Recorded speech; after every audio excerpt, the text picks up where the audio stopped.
This is Duke University.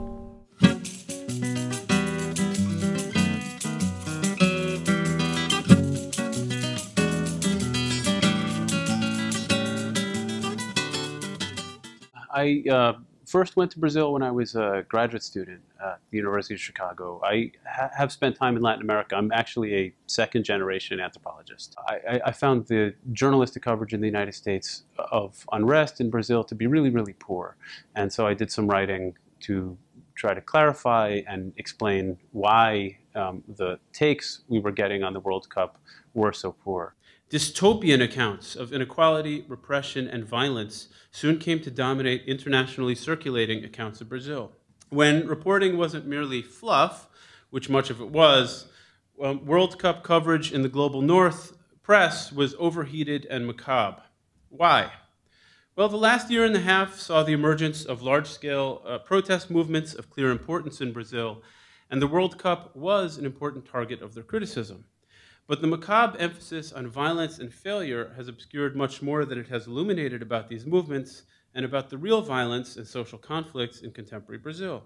In the conflicts over the World Cup and now the Olympics, and the way they've been covered, both in Brazil and the United States, there are a lot of interesting issues of inequality on multiple scales that one can look at.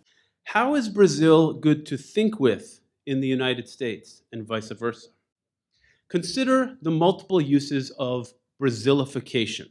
Describing what he saw as the tendency in the US, Copeland described brazilification as the widening gulf between the rich and poor and the accompanying disappearance of the middle classes. The term recently appeared in the article, America's Dystopian New Normal, by a lawyer who worked in the first President Bush campaign and administration. He uses brazilification to deplore deepening U.S. economic inequality that he argues is being ushered in by both Democrats and Republicans. Green concludes with, the underside of globalization has come to us. Blame it on Rio, I guess. Even the neoliberal The Economist, at the height of Brazil's economic boom of the 2000s, gave a vote of approval for Brazil's center-left social policies, claiming that the country has moved to reduce the searing inequalities that have long disfigured it. Indeed, when it comes to smart social policy and boosting consumption at home, the developing world has much more to learn from Brazil than from China.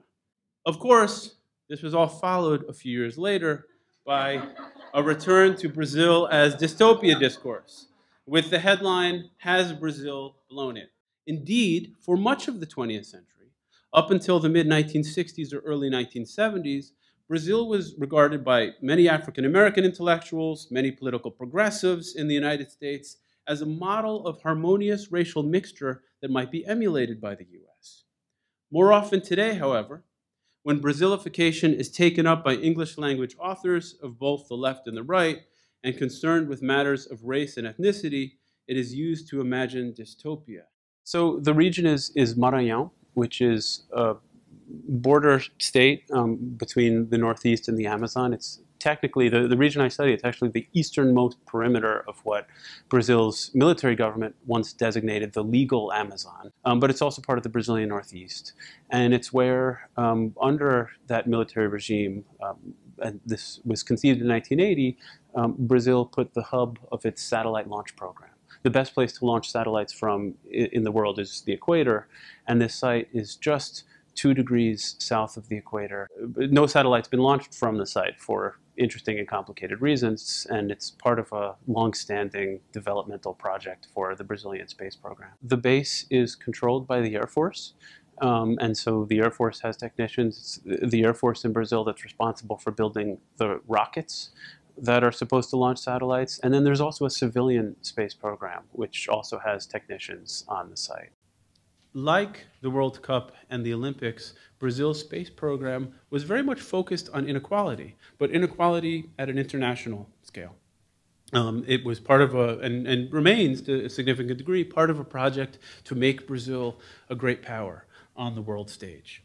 But like those other events, it became the subject of conflicts over inequality at a much more local scale in the region here in Alcantara, it's a region where it was a region of cotton plantations, and the cotton economy began to falter in the 1820s, and many people who were enslaved working on those cotton plantations were able to leave the cotton plantations and form free communities in the interior, and were pretty much ignored by Brazilian elites until 1980, when the military regime decided to put a satellite launch base there. So I'm interested in those, the kind of broad-scale geopolitical aspects of the situation, and then also the local conflicts over inequality that the base has been part of and the base has generated. And those conflicts are with predominantly Afro-Brazilian communities. It was a region of cotton plantations.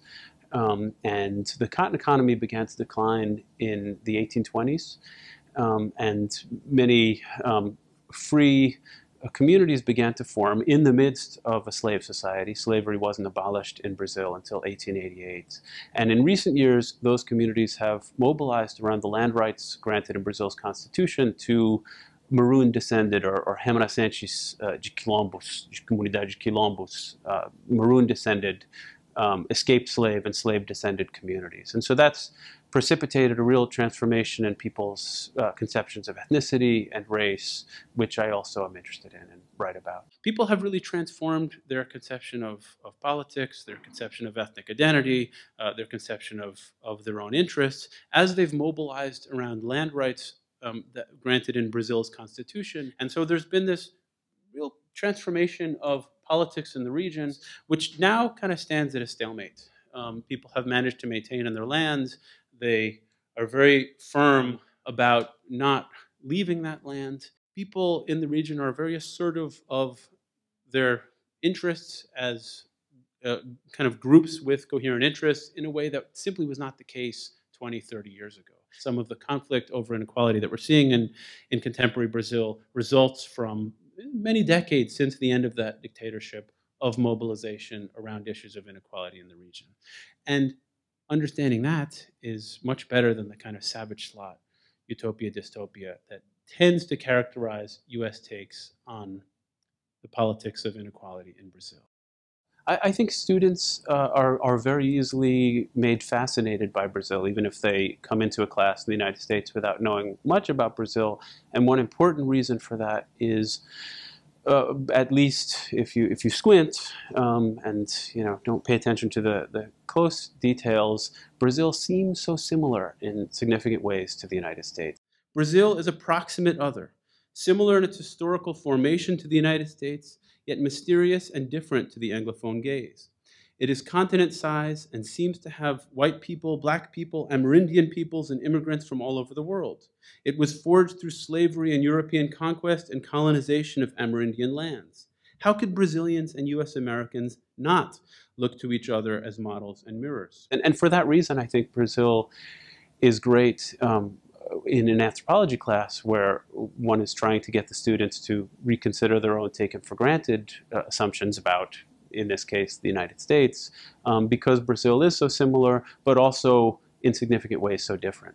And so I think it can inherently be interesting to people from the United States, and then get people from the US to also consider the United States in new ways. Produced by Duke University. Online at duke.edu.